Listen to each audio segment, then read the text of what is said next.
Hello students, so let us continue our chapter 12 and the next part which I have left in the previous video. So let us start the video. So in my previous video we have learned till here, we have tried to create the table, and after creating the table, now today we shall study displaying the table structure. So after you have created the table, you need to display it, and to display you have to write describe student, that is the table name. So if you are giving any other table name, you have to write the table name here, or DESC student. So you can write DESC or you can write describe, the meaning is same. So you will get the table structure in this way. This is the output. Inserting data in a table. Now to insert data in a table, when a table is created, now we have created the table, it is an empty structure. So the table is empty structure, we are just creating the table. Now to add data to the table, the insert command is used. So if you want to insert or add data in the table, you have to use the insert command.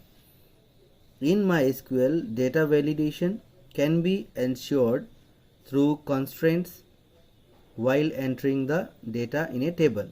Now constraints are some rules that help ensure the validity of the data while entering the data in a table. Now what is the constraints? There are some rules that will ensure the validity, means if you are entering a data, that data is valid or not according to the table. Suppose here name, the data type is text. So suppose you enter here number, so that data will not be valid in this place. So that is called, and it will be checked by the constraints. So the constraints will check the validity of the data while entering the data in the table. So the constraints in MySQL are, so here are some examples of constraint. So you have one question number 2a. So you can write this answer about constraint. There are exactly the same number of values as there are fields. The value are sequenced in the same order. So if you are entering the data in the same order, now here you see, first you have roll number, name, total marks, grade, and date of result. So in this format, if you enter the data, then it will go in their proper order, it will go in this sequence if you enter. The table column and their value have a 1-to-1 correspondence, that is the first value is inserted into the first column. So first value here is roll number, so whatever you write, first value is entered here, second value will be going here.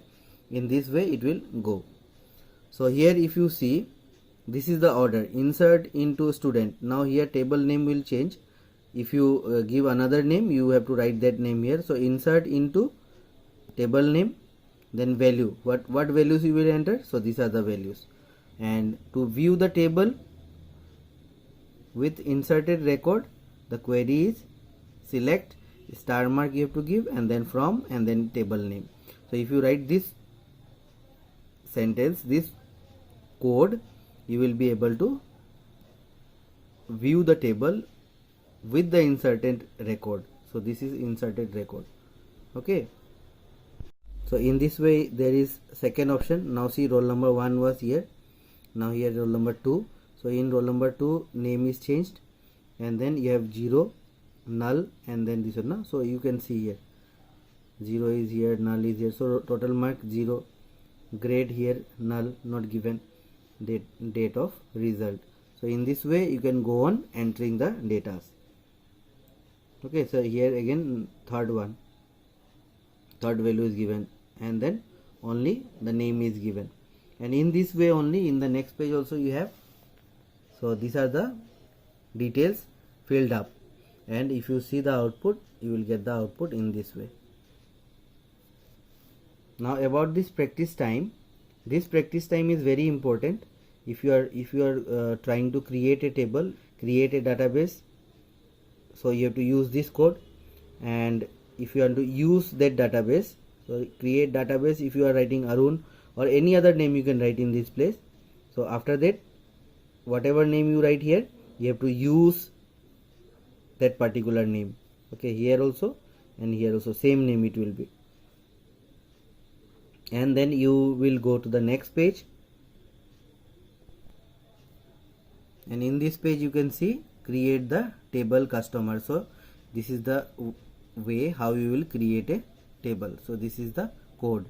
So here the names, this place may change, this place also may change, so this will change, but the format is this one. Okay, if you remember this code, then it will be very easy for you to do practical. In this way you can just see, and this codes you just by heart to insert records. So this part will be same for each time, no? So how many record you want to enter, that many times you have to write this part, and these things will change according to your table, according to your data. And at the end select star mark from customer, and when you do this you will get the output. Next is changing the structure of a table.